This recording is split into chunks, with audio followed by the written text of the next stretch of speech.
Assalamualaikum warahmatullahi wabarakatuh. Akkam jirtan baga naga jiraattan isiniin jedha. Kun chaanaalii Shaashee Tuubiidha. Wanti qabadhee isinii dhiyaadhe bilbila tokko gabaa irraa yoo bitattan haarawa orijinaala moo feek yookaan bilbila sobaati kan ta'u maaliin adda baafanna isa jedhu waan lamaan akka adda baafannuu dandeenyu qabadhee isinii dhiyaadheera. Hanga xumuraatti na hordofaa. Bilbilli kun orijinaala ta'uu isaa yookiin bilbila feekii bilbila sobaa yeroo ammaa addunyaan hedduu nama gowwoomsuudhaan beekanii bilbilli kafariin isaa kun gubbaa irraan bareeda keessi isaa immoo forjiidii fa'aa wanti akkasii of eeggannoodhaan barbaachisaadha. Bilbila yogguu gabaarraa bitattan akkamitti bilbilli kun orijinaala ta'uu isaa maaliin adda baafna ka jedhu waan lama qabadhee isinii dhiyaadheera. Hanga xumuraatti na faana bu'aa isiniin jedha. Jalqaba irratti bilbila keenya bira deemna. Foon jedhu bira deemna. Foonii kana bira dhufna. Foon isa kana bira dhufna. Isa kana bira dhufnee maal goona? Koodii itti galchine ilaaluuti racha koodii bilbilaacha. Kan maal goona? Star jenna. Star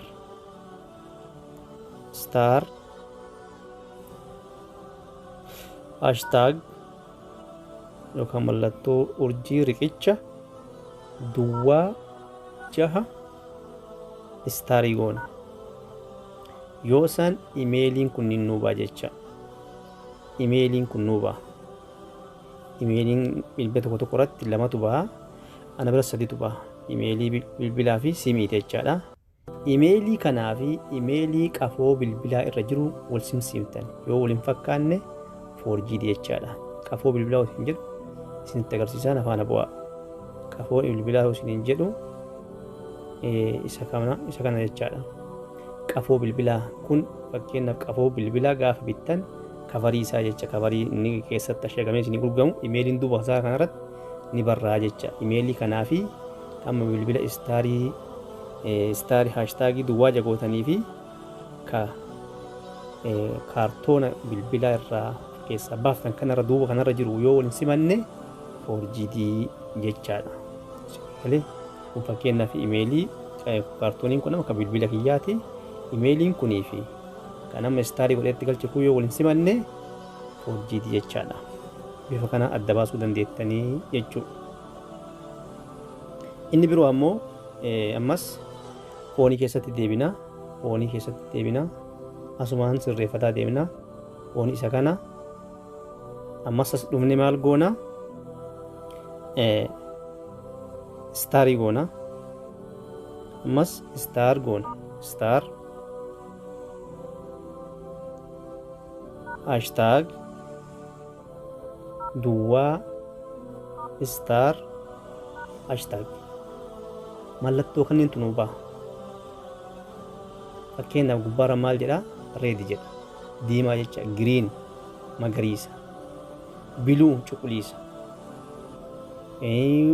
Tach mallattoo garagaraatti isinii ba'a.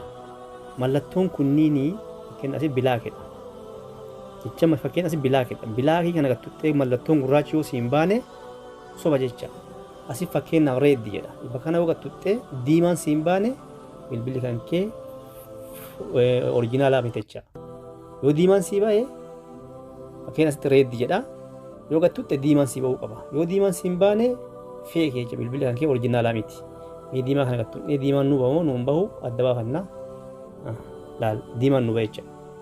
Diimaan egaa bahee bareeda jecha. Tole amma asitti fakkeenyaaf mee gadhumne isa biraa tokko kamiin haa laallu.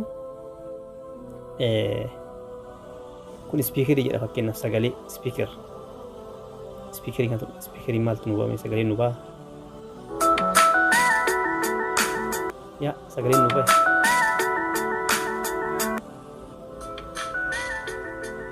Tole asitti giriin jedha. Giriin kunoo giriiniin nu ba'e jecha. Bifa kanaan bilbila orijinaala moo orijinaala miti bifa kanaan adda baafachuu qabna jechuun namoonni bilbila gabaa irraa bitattan keessattuu of eeggannoo guddaa godhaa jechuudha. Isinii gara yaada ammas waan tokko isin agarsiisee irraa baha. Fakkiin asitti fakkiin kun front kaameraa jedha. Kaameraa fuulduraa jedha. Isa sootutti kaameraa fuulduraa sifa. Vershiin isaallee vershiin bara isaati. Vershiin meeshaa vershiin kan tunne ilaalla. Vershiin isaa kun utaalaa. Imeelii wannaati wal fakkaate. Vershiin isaa bara inni oomishame bara meeqa? Moodelii isaa maal inni maqaa isaa maqaan bilbilaa.